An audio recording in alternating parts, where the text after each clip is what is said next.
A mí me tocó exponer la patología de las fracturas, sus conceptos, sus signos y síntomas, su tratamiento quirúrgico, sus estudios de laboratorio y gabinete, la intervención de enfermería en la fractura y sus métodos de diagnóstico. Concepto: fractura es una pérdida de la continuidad del hueso, aunque es la parte que más se afecta directamente, también pueden participar otras estructuras y originar edema de los tejidos blandos, hemorragia en músculos y articulaciones, luxaciones articulares, roturas tendinosas, cortes de nervios, daños de vasos sanguíneos y lesiones a órganos corporales. Se produce una fractura cuando la tensión se aplica más del hueso de lo que éste puede absorber. Cuando una fractura de un parte de un hueso enfermo, osteoporosis, quiste óseo, metástasis, se considera una fractura patológica.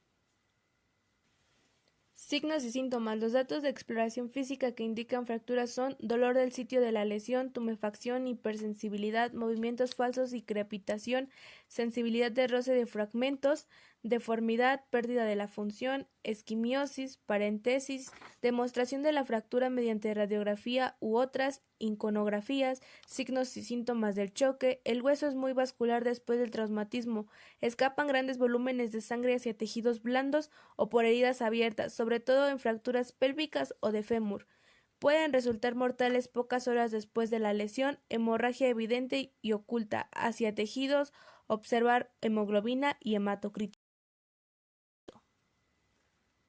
Tipos de fractura. Completa. Afecta al diámetro transversal del hueso en su totalidad. Suele haber desplazamiento en la posición normal.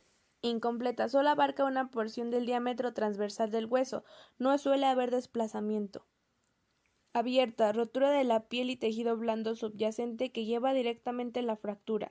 Cerrada. Fractura en la que comunica con el exterior.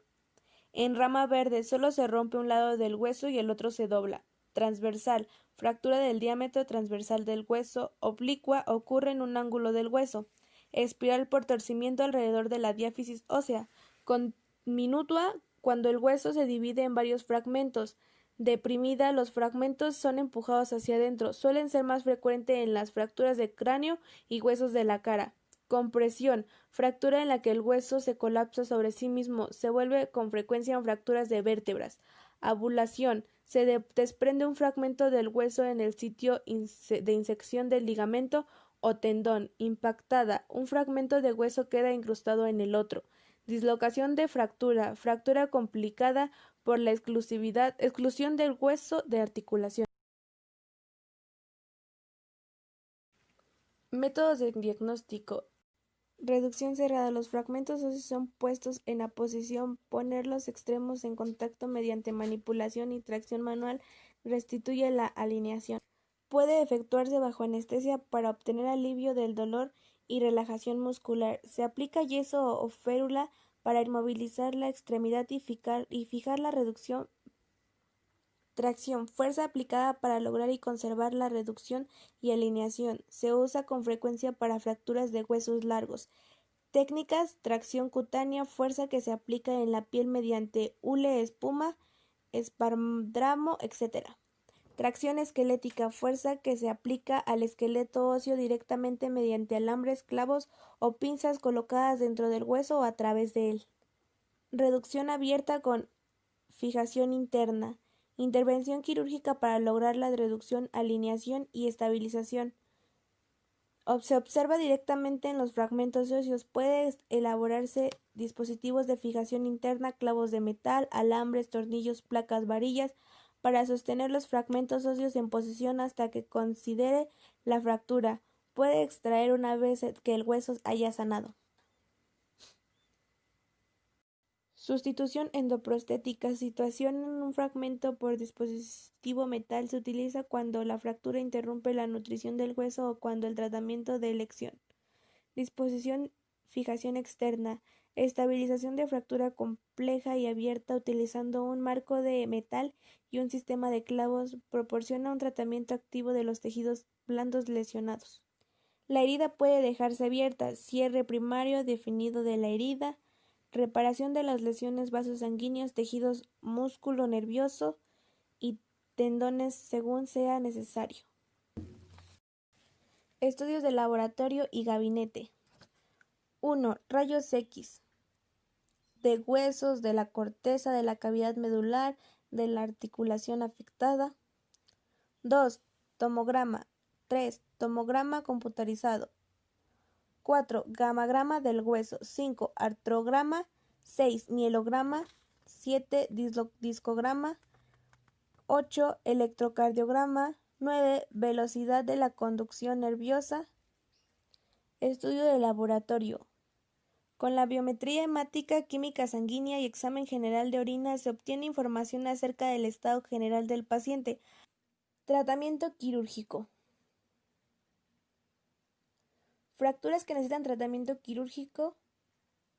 Fracturas asociadas del cúbito y radio en adultos, fracturas aisladas, desplazamiento del cúbito en adulto con angulación superior a 10 grados, fractura de Galeazzi y Montegía, fracturas expuestas, fracturas asociadas en síndrome de comportamental independiente del grado de desplazamiento, fracturas patológicas, fracturas múltiples en la misma extremidad, fracturas continuas. Cuadro 1. La fijación se podría realizar con placa de compresión dinámica y tornillos de 33.5 milímetros, clavo central medular, fijadores externos. Intervención de enfermería. Inmovilizar fragmentos óseos. El movimiento de fragmentos produce dolor.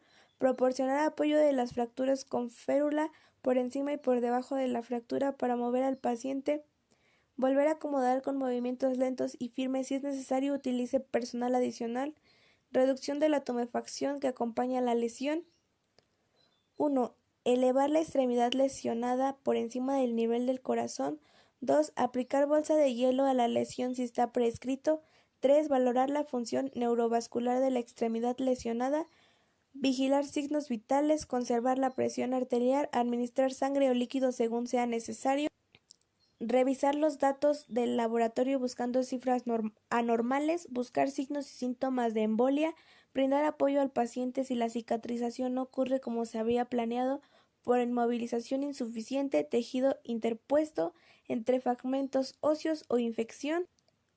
Vigilar posible necrosis avascular del hueso puede presentarse cuando el hueso pierde un riego sanguíneo después de la fractura o luxación, en especial en la cadera. Prevención de infecciones.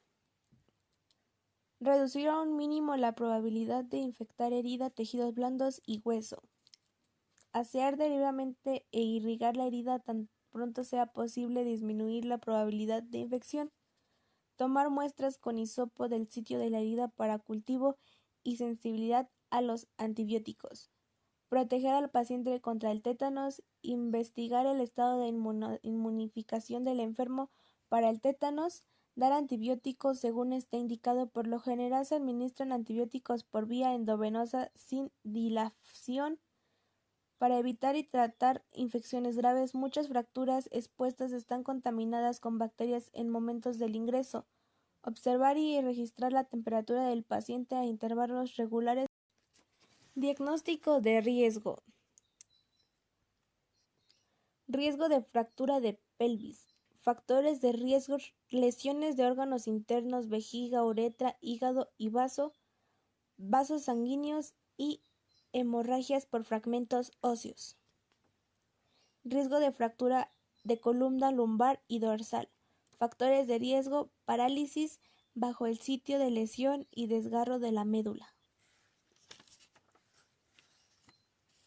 Diagnósticos reales. Fractura de rodilla, factores relacionados por dolor del sitio de lesión y parentesía, manifestado por deformidad de la zona y tumefacción. Fractura de muñeca, factores relacionados por dolor y tumefacción, manifestado por crepitación y pérdida de la función.